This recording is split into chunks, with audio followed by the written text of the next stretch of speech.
Hello, everybody. My name is Brutus from New York University.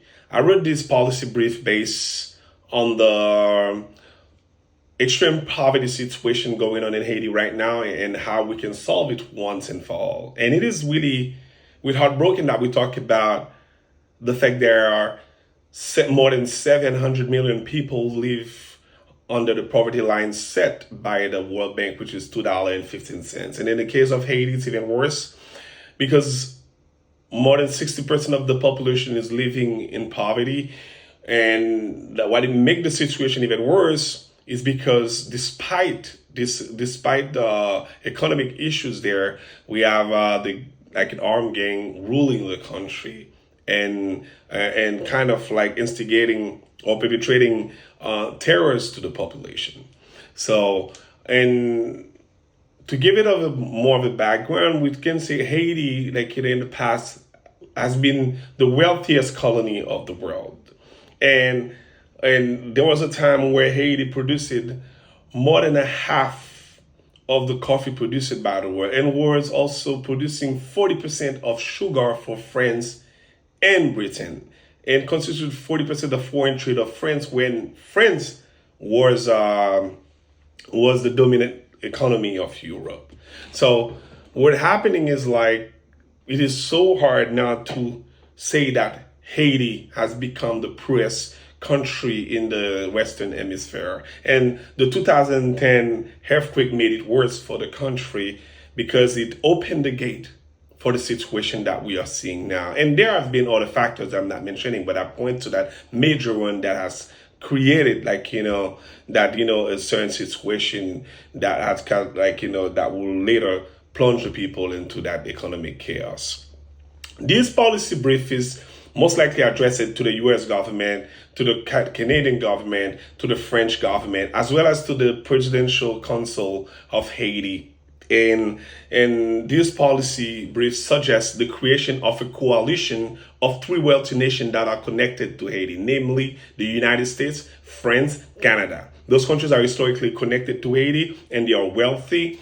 And we suggest that this coalition of countries invest in key sectors in Haiti, such as security, agriculture, manufacturing, energy, and with a focus on continuous education to maintain that the strategic approach of those investments.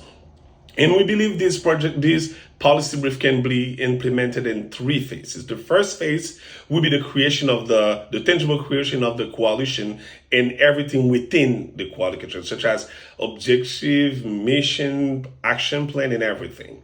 And also in this part, this is where I would suggest also like kind of a peacekeeping mission made of soldiers of those three countries, probably 1,000 of soldiers that could go there to establish the climate of peace so that investment can come securely. And the second phase will be for the Haitian government to undergo certain reforms and restructuring. Now, the country is ruled by a presidential council, but we'll need election. We'll need general election so that the country can be put back into the democratic track.